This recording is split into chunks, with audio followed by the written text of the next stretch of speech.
Hey, so great to have you here. I'm Andrew, the family pastor at Pathway, and we are in week 2 of our series, Brick by Brick. I'm at the other side of the building here at Wallace Point Road. We got a fresh set of names. Well, I guess not really that fresh. It was built in 1911, so anyway, new names to me. We got Ronald, we got Jim. Up there we got Mitch. Their names carved into here, initials carved into it. And last week I introduced this analogy of bricks and mortar and how as a church, we're made up of individuals, bricks, and then what holds us together is mortar. So last week I talked about 4 different parts of our collective unity. I talked about how we have a shared mission to reach people far from God and see them become devoted followers of Jesus. And I talked about how we have a shared enemy. Satan's trying to defeat all that's good. We're working towards what is good. And fourthly, we talked about 6 different core values that are true of who we are as Pathway Church. Well, this week, we are going to hone in on the individual bricks. And when I see these names, I'm blown away I'm fascinated by the legacy of these people and, everything they were. But I'm also thinking about the people that have said Pathway Church has been home. It's been home. They've invested, they've given all, they've sacrificed money, they've given time, they've been a part of it. And I can't wait today to share some of the stories of how we've been a part of it in different ways. See, last week in the YouTube comment section, we just asked, how long have you been a part of Pathway? Or, what's been your story? We all have a different story of our involvement with Pathway. And for some of us, it's only been maybe a week or 2. And for some of us, maybe it's been 5, 6, 10 years. We all have a different story. See, for me, 7 years ago is when Sonia and I moved into the area. And we had been at Tyndale in Toronto. We moved into the area, and I was doing full-time carpentry and tile. That was my deal. I loved it. I was a part of it. I was working full-time.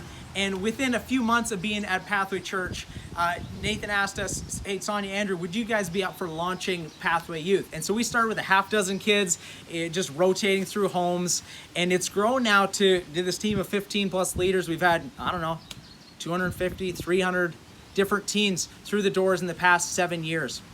And that's so cool. But I made this step 4 years ago to go from full-time carpentry and tile. I love these things, okay? These are a lot of fun. This is my favorite tool right here, the laser level. And I made that step to go from carpentry and tile to full-time ministry. And for me, carpentry and tile was fun because I love clean lines. I love seeing progress. And I'm a little bit OCD when it comes to lines. That's why I love tile. And what I felt God lay on my heart was the brokenness of teens in the city and families. And I felt God saying, this is something that matters so much to me that I want you, Andrew, and your family to be a part of this at another level. And so we took that step, we took that leap. And if you talk to Todd, as he left Tell Us, if you talk to Nathan about leaving Windows, we've all experienced that transformation, that wow, this something really grips our heart and we want to be a part of it. So that's what it was for me, and I left a really good job. I mean, there were some fun perks. Like one week, we had an all expenses paid trip. Our family, the other crew and their families to Turks and Caicos, Beaches Resort, which is whoa, who does that? That is so cool. But I don't look back on it for a second because through the past 4 years of full-time, the past 7 years, we've been able to build into the future. We've been able to be a part of something really, really special, something that matters more than homes, people. And we're going to share the stories of how every brick, every person matters. And I can't wait to share those. When I read Nehemiah, we're going to get into the story of Nehemiah in a second. When I read Nehemiah 3, there's a list of 75 different names, different people that have said, hey, I wanted to be a part of that construction project. And for us, I can't wait to see which of us and how we carve our names into Pathway Church, into the kingdom of God here in Peterborough in different ways. Can't wait to share stories of that. And as we dive into it, I just invite you into the journey. We're going to talk about this personal opportunity to be a part of Pathway Church and a part of the kingdom of God here in Peterborough. So head on in with me and let's do this.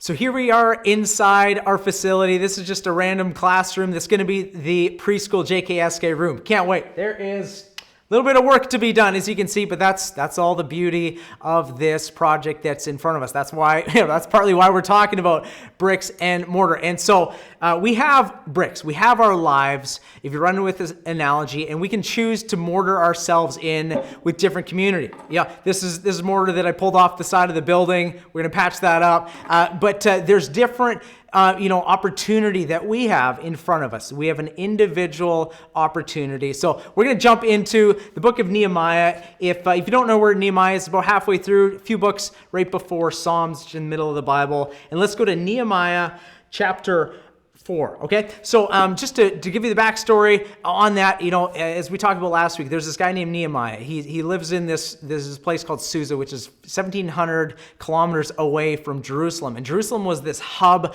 of the Israelite religion, their culture. That's where everything was. And they had gone into exile.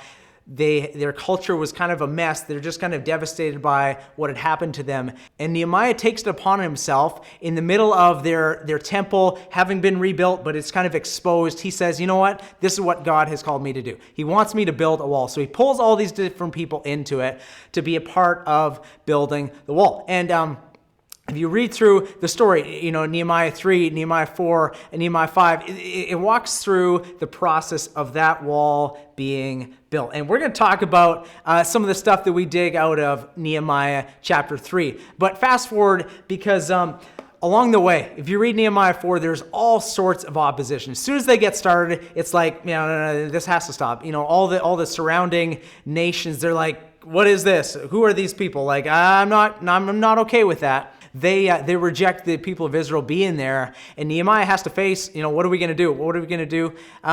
He's all about that, and the work continues on, and eventually it says in Nehemiah 4, verse 6, it says this: "So we built the wall, and all the wall was joined together to half its height, for the people had a mind to work."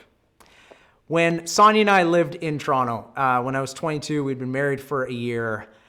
I felt the weight of our student debt just kind of piling up. And we had kids young. We didn't have Hannah yet, but at that point, it was like, okay, I got to make some extra money. I was doing part-time schooling and working, maintenance at the university, and I started my own little business. Okay, I had Friesen Home Improvements. I had these little business cards. I went door to door, knocked on people's door, and just said like, hey, do you have any handyman jobs you need done?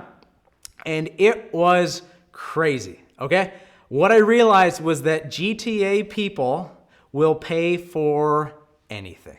I mean anything. My bread and butter was window washing. I had this little holster, had this squeegee, had all the stuff, and I had this like '02 Civic, okay, this rust bucket of a Civic, and I strapped on top of it a 24-foot extension ladder and a 6-foot step ladder, and I made a killing. Okay, so I window washing. I mean, there was people that didn't know how to run a screwdriver. And so they're just like, could you install this smoke detector for me? Oh, yeah, sure, no problem. I'll be all over that for you. Staining decks, all sorts of different stuff. And what I realized in that moment is that there are people that just kind of seem like allergic to work. Okay? And what I realized is that there are things in life that can't be outsourced. There can't be outsourced. Some of the things that can't be outsourced, parenting can't be outsourced. Some of you guys have felt that in the middle of this pandemic. There's things like the faith development of our kids can't be outsourced. There's different things. The kingdom of God being built in PTBO can't be outsourced. And as we think about who we are as a church, as individuals, what I want to say to you guys is that we need a mind to work. And for most of us, that word work is like a 4-letter word. It's like, please, no. Play, yeah, we'll take that 4-letter word. But work, no. We'll shrink back from that. But as we look at the book of Nehemiah here, I want you to see that this word work is a beautiful thing that God is calling us into. I'm going to set this down. See, we all have a part to play. Do we have a mind to work? Maybe you're in the season in the middle of COVID that's like, I can't take any more. I understand that. I think we're all kind of feeling a bit of that languishing, that exhaustion. Some of us are feeling it at a whole nother level because of different things going on in our homes. But what I want us to look at is as we look to the future in a post-pandemic, post-lockdown world, there's an opportunity in front of us. And even right now, for some of us, it's green light. Let's go. Let's get on mission together. And so we're going to be talking about that. So Nehemiah 3, okay? Nehemiah 3, I'll start in verse 1. There is a whole list of some fascinating names that, a bit of a tongue twister. Nehemiah 1, then Eliashib, the high priest, rose up with his brothers, the priests. They built the sheep gate. Okay, they consecrated it and set its doors. They consecrated it as far as the Tower of the 100, as far as the Tower of Hananel. Probably not saying that right. The story is going to keep going on. They do a full circle of the area. It says, and next to him, the men of Jericho built. And next to them, Zakur, the son of Imri built. You could just read on and on. I'll pick it up in verse 8. It says this, next to them, Uzziel, the son of Harhiah, goldsmiths repaired. Wow. Next to them, Hananiah, one of the perfumers, repaired, and they restored Jerusalem as far as the broad wall. Next to them, Rephaiah, the son of Hur, ruler of half the district of Jerusalem, repaired. It's okay, please just stop with the names. Okay, stop with the names. What I don't want you to miss is that these names matter.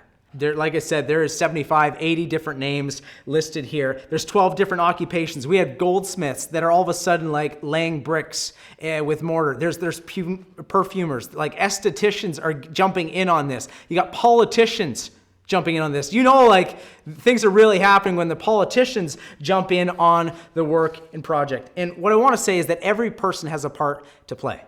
All of us have a part to play. And when I think about Christianity, what strikes me is that Christianity is not just a set of, a philosophy and ideas.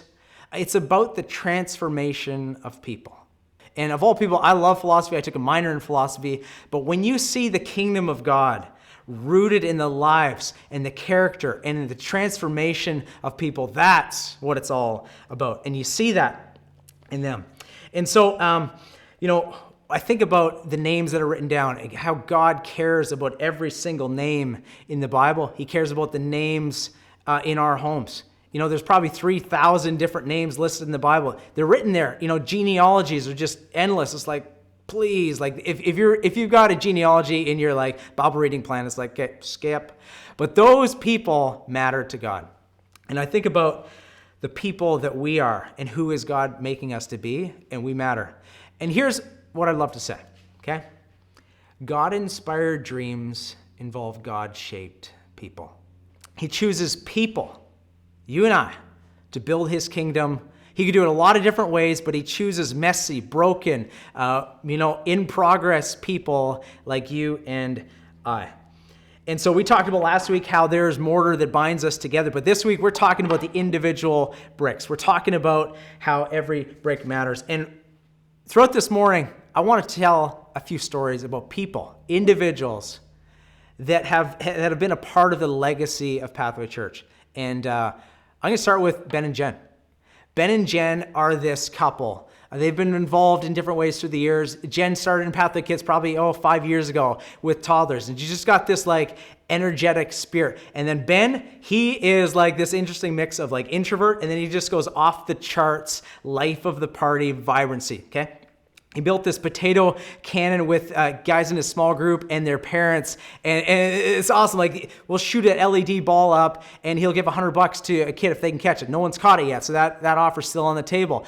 But Ben and Jen, they bring this love for God, love for people that's just beautiful. And 3 or 4 years ago, they got involved in Pathway Youth, and it's just been amazing to see them being involved. And last summer, they had a daughter, and I thought, here we go. They're not going to be involved in Pathway Youth anymore. And guess what happened? 3 weeks later, we're doing the leader orientation. Guess who shows up? Ben and Jen.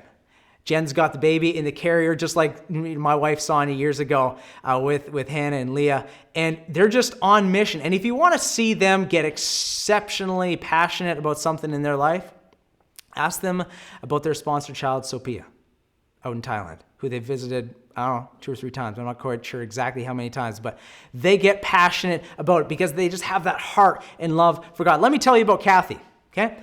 Kathy is someone that mental health, is something that breaks her heart when she sees people hurting. And she's been a part for the past 4 or 5 years in developing different resources for the people of our church. Mental health awareness. She's been a champion for good in that area. And there's been times that she's been leading like 2 different groups at once. She's been behind hope and resilience. She's been behind different initiatives that we've taken because it matters to her. She wants to be a part of it. And it's something that breaks her heart, and she takes action. She does something about it. Let me tell you about Paul. Okay? Here's a guy that's passionate for revival. He goes around different parts in the city just to pray. He prays for the next generation.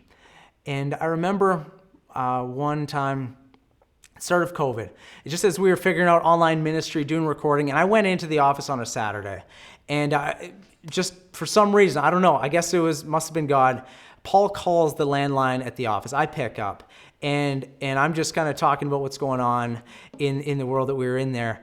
And Paul says to me, Andrew, don't forget that he who began a good work in you is going to carry it on to completion. And in that moment, those were exactly the words that I needed. And he helped me get through because of his prayer. And there's other people behind the scenes, just warriors. I think of Rick and Samantha. When Rick's waking up to get out on the garbage truck, he at 3 or 4 in the morning, he's praying for us as pastoral staff. This is just heart for Pathway, for the kingdom of God to be built here. These people, they're doing exceptional stuff. And, they probably don't even want me to share this about them. They're probably like, this is embarrassing. But this is what's happening when people take their lives. They say, God, I want you to do something with this. I want you to do something special with my life.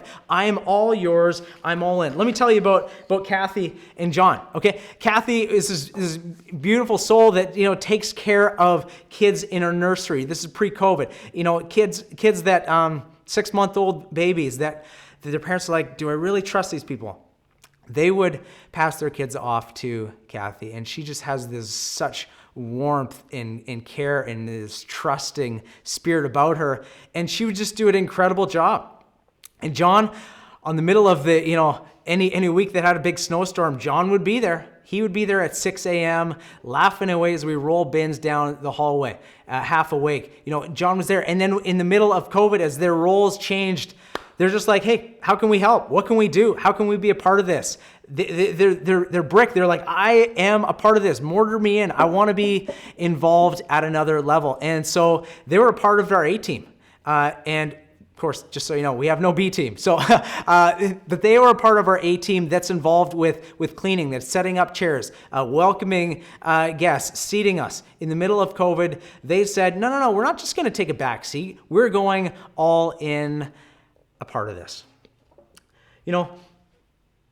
I think about each of our lives, our brick, our names, carved onto it. Whatever your name is, put it right here. What are you going to do with it? What are you going to be a part of it? Who are you going to mortar yourself next to? See, those list of names, I could go on for dozens of people that I admire in Pathway Church.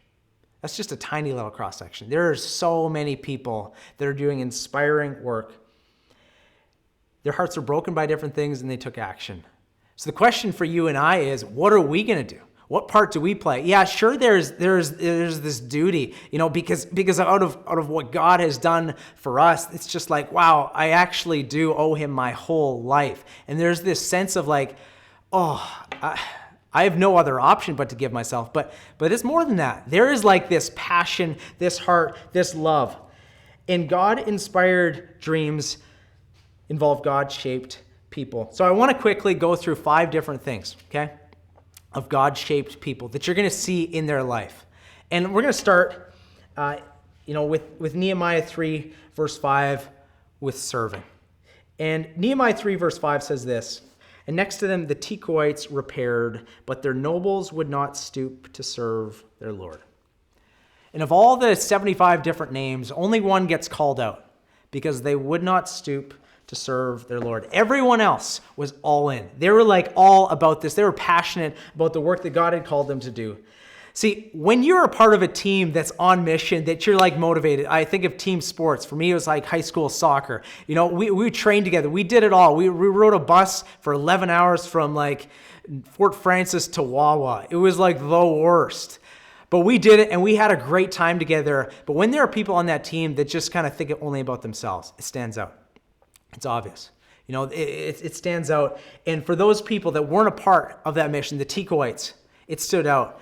And so what you're going to see in the lives of God-shaped people, they serve.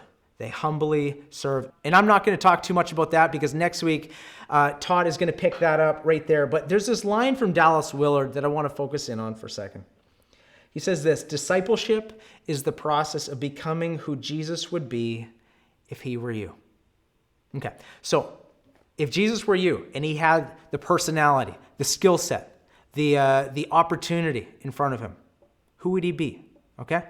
How would he serve? I want you to think about how you can be a part of serving. Number 2, cooperation. You know, if you read that, Nehemiah 3, it says, and next to him, and next to them, and next to him, and next to them. And then it talks about like after him, after him, after him. And there's this idea that they didn't just build on their own. They didn't just build their own homes. They built in unison together. They built alongside each other. See, the thing is, you know, it's brick by brick. There's a multiplication factor when you bring different people together, and there's no such thing as a Lone Ranger Christian, okay? I just took a first aid class. You know, the body is just this amazing creation of God, and every part matters, every part but needs to work together in unison. And if you're a Christian, you think you can just do this on your own, you're mistaken. There is cooperation with the people of God that we need. And so, you know, I want to invite you to be a part of a team in the kingdom of God, whether it's a Pathway Church or some area in Peterborough. But then I want to talk to number 3, about something else that you see in the life of Nehemiah. You'll always see opposition. And I'm not talking about people that are being oppositional and they're just defiant. No. When you, like Nehemiah, okay? Nehemiah is this fascinating leader. He has a good cause. He has a good motivation. He has a good team around him. He has a good plan. And yet there were people that just said like, no, like this can't happen. If you go to Nehemiah 4, verse 1, it says this: now when Sanballat heard that we were building the wall, he was angry and greatly enraged, and he jeered at the Jews. He's like, you know, what are these feeble Jews doing? Will they restore it for themselves? Will they sacrifice? Will they finish up in a day? It's like, come on, what a joke. Look at these people. And I think of the things that God has called you and I to. Whatever it is that breaks your heart and you take action on, it's not going to be easy. There's going to be people that criticize you left, right, and center. You're going to have people that say, nah, he'll never amount to anything. You know, she'll never make any traction on that. And what we have to realize is that Satan is working with all his might to tear down what's good. He's working, with everything that he has. When I look at the life of Paul, I was reading 1 Corinthians 16. He says this: I will stay in Ephesus until Pentecost, for a wide door for effective work has opened to me, and there are many adversaries. Okay, so it's not just like that there's an open door, like, hey, things are going to be smooth. No. There's an open door, and guess what? You're going to face opposition. Okay? We're not going to take our cues from culture. You look at the life of Jesus. Jesus was killed. Life is not going to be a cakewalk for us. When we say yes to following Jesus, we're going to face opposition from every side. Because Satan's not just going to, lay down and let us win. He's really not. So if you have something in your heart that you feel God has called you to, and it's a bit of a struggle, guess what? You're probably exactly where God has called you to be. And there are times that we have to accept the criticism of people around us. Maybe there is something that we can learn from them. But then, when you read the story of Nehemiah, there's situations where it's like, you know what? I know that you're dead wrong, and I can't be distracted by you. I can't let myself, be torn down by you. And in those cases, you might have to just send a little note with Nehemiah 6 verse 8 written into it. Maybe even just the reference, Nehemiah 6 verse 8. It says this: "Then I sent to him, saying, no such things as you say have been done, for you are inventing them out of your own mind." Yeah, I don't know, it might not go over well, but there's times that we just have to disregard it. And that brings me to my fourth point, which is this: resilience. Resilience. God-shaped people are marked by perseverance and resilience. In Nehemiah 4, verse 21, it says this. It says, let me find it. "So we labored at the work, and half of them held the spears from the break of dawn until the stars came out. And I also said to the people at the time, let every man and his servant pass the night within Jerusalem, so that they may be a guard for us by night and may labor by day. So neither I, nor my brothers, nor my servants, nor the men of the guard who followed me, none of us took off our clothes. Each kept his weapon at his right hand." We're going to keep the armor of God on. We're going to persevere. And in the middle of COVID, when there's so much to be frustrated about, we're going to lean in to the character that God is instilling in us. A couple weeks back when Pastor Nathan talked about David before Goliath, that character that we form in the tough times, behind the scenes, that's what allows us to thrive in the stage, in those moments where we're put to the test. So, Nehemiah 6:15 says this: "So the wall was finished on the 25th day of the month Elul in 52 days. And when all our enemies heard of it, all the nations around us were afraid and fell greatly in their own esteem, for they perceived that this work had been accomplished with the help of our God."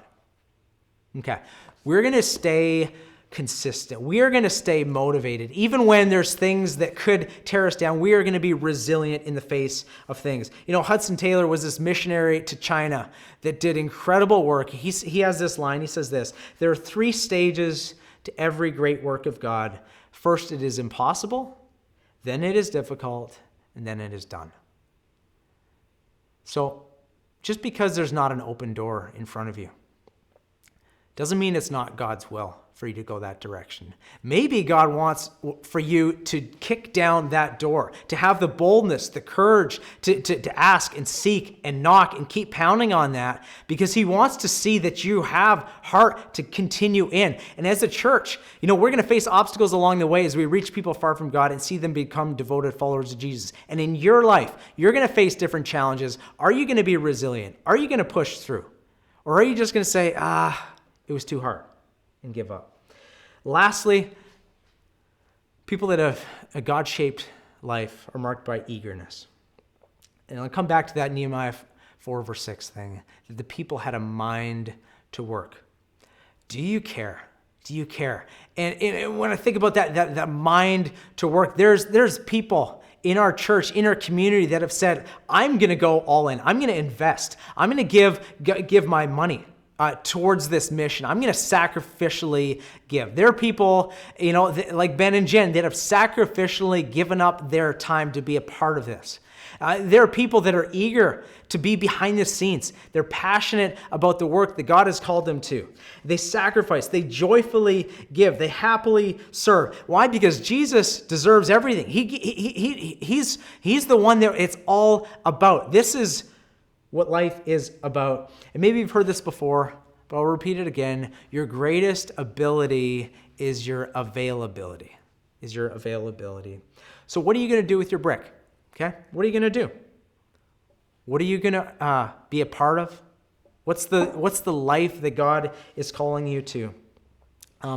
Last week I talked about a volunteer interest form, about a way to get involved here at Pathway. And what I really want to draw your attention to is that we've got 8 different categories right now that we would love for you to start a conversation with us about being involved in at Pathway. And maybe God's calling you to something outside of Pathway here in town. Maybe it's with Youth Unlimited. Maybe it's with Kawartha Food Share. Maybe it's with Kids Against Hunger. There's lots of good organizations out there. But in Pathway, here are 8 different things that we would love for you to be a part of. Pathway Kids is something that's ramping up. We've got a VBS coming up, which is basically like a summer half-day camp, July 12th to 16th, that we're so excited about. And maybe you want to be a part of that. Or maybe it's Pathway Youth, and you want to be a part of teens' lives as they walk through these, crazy years, that you want to be right there alongside of them. Maybe it's facilities. Okay, you have skills, whether it's gardening, whether it's things inside, demolition, construction, setup, tear down, and you want to be a part of that. Maybe it's first impressions. You love helping people to feel at home. Okay, maybe that's your gift, the thing that God has given you. You're saying, hey, my brick, this is how God's wired me to be. I want to be used for Him. Maybe it's in tech. You love cameras, you love sound, you love that kind of stuff. You love recording. There's a place for you, especially right now. There is a place for you. Or maybe it's care. You love delivering meals. You love visiting people. You could be a part of it in that way. Or maybe you love leading a group and you want to be a part of seeing life change as people journey through these years together, whether it's a short-term group or a long-term life group. Or maybe it's something else that you say, this is something that God has laid on my heart that I really want to be a part of. We have a volunteer interest form at pathwaylife.com/serve. It's also listed in the YouTube description box below this video. But I want to say, some of these roles start right away. Some of them are ways down the road. There might be months yet before we launch into them. But we want to start conversations because when restrictions lift, we don't want to I guess we should do something. We want to hit the ground running. This matters. This matters. This city, these people, we matter. And what God has called us to is something that we're going to give our hearts to. So we're going to start a conversation, okay? That's all we want to do. There's no commitment if you fill out one of those forms. We want to start a conversation because we have a mind to work. We're not going to be like, people of the GTA that are just going to outsource it. They're going to say, someone else is going to do it. We're going to commit to working. And maybe you're at a time in your life that's like, I don't know that I can really give myself to this. That's okay. That's okay. Maybe there really is something that's just hard that you're walking through. Your time will come. Your time will come. And in the meantime, that's why we need other people around you, supporting you, caring for you. We're going all in on this. And I just want to quickly draw your attention to this video, and then I'm going to wrap things up right here. Since I started volunteering at Pathway, I've learned a lot about hats. Like, it's okay to wear them backwards. It's okay to wear a toque, inside and pretty well year-round. Hi, my name's Jen, and my husband and I have been serving with Pathway Youth for the last 3 years. I was at Pathway for about 6 months when I first volunteered. Through volunteering, I got to meet a whole bunch of people that I probably would never have connected with, and those relationships have lasted 6-7 years, something like that now. Something that we love about Pathway Youth Group is selfishly how much we have grown together in our marriage, serving alongside of each other. At youth group has been so much fun, and it was something that we wanted to make sure that even when we moved to a new house that we were within driving distance of youth group to make sure that our commitment stayed strong. The main thing volunteering has done for me is allow me to be part of the mission of Pathway and the mission that God has given us, rather than just being a consumer and coming to church every Sunday and going back home. So it's been a terrific way to engage in the work that Pathway has been doing. What different volunteers in Pathway Church have experienced is that it's not something that you just kind of begrudgingly jump in on. There's kind of 3 different things that I just want to point out that is true of people in Pathway Church that volunteer. One, we want more for you than from you.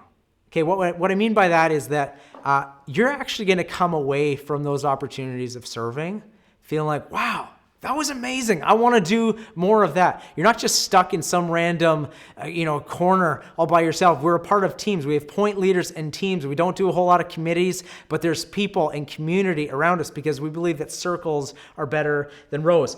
We don't just plug holes. We empower leaders. That means the skills and personality and the things that God has entrusted to you, we want to develop in you. We don't just see schedules and say, hey, we got a hole there, we got a hole there. No. We want something for you. We want to empower you to lead. Lastly, we help you find your fit. That means you might say, I think this is what I'm good at. I think this is where I belong. And a year later, you end up in a completely different realm because there's different things that we explore with you about how God has wired you to work. See, you can put your brick in lots of different places, and that's your choice. You could say, I just want to sit this out. That's your choice. No one's going to force you to serve, but there is a personal opportunity in front of us that we're going to go all in on together. And I wish I was in a room with you guys. This is kind of weird just talking to a camera, but I believe that there are people in Pathway Church that are passionate about the work that God has called us to. And we're not going to just stand by and just kind of let things happen the way they do. We're going to step in. We're going to say, yep, I'm in. I'm in on that. I want to be a part of that. And in the end, it's not just about us. It's not about our names carved into it. In the end, it's not even necessarily about the individual people that are impacted. This is about a legacy for Jesus, for the Holy Spirit to work in us, for glory to go to God the Father. This is about God. And what I don't want us to miss is that Nehemiah 3, it lists all sorts of different names of people. But then if you read on, you go to Nehemiah 9, verse 5 and 6, and it says this: "Stand up and bless the Lord your God from everlasting to everlasting. Blessed be your glorious name, which is exalted above all blessing and praise. You are the Lord, you alone." The name that we're going to just keep lifting up, even more than the names of people carved into Pathway Church or some other part of the kingdom of God in Peterborough, is the name of the God of heaven.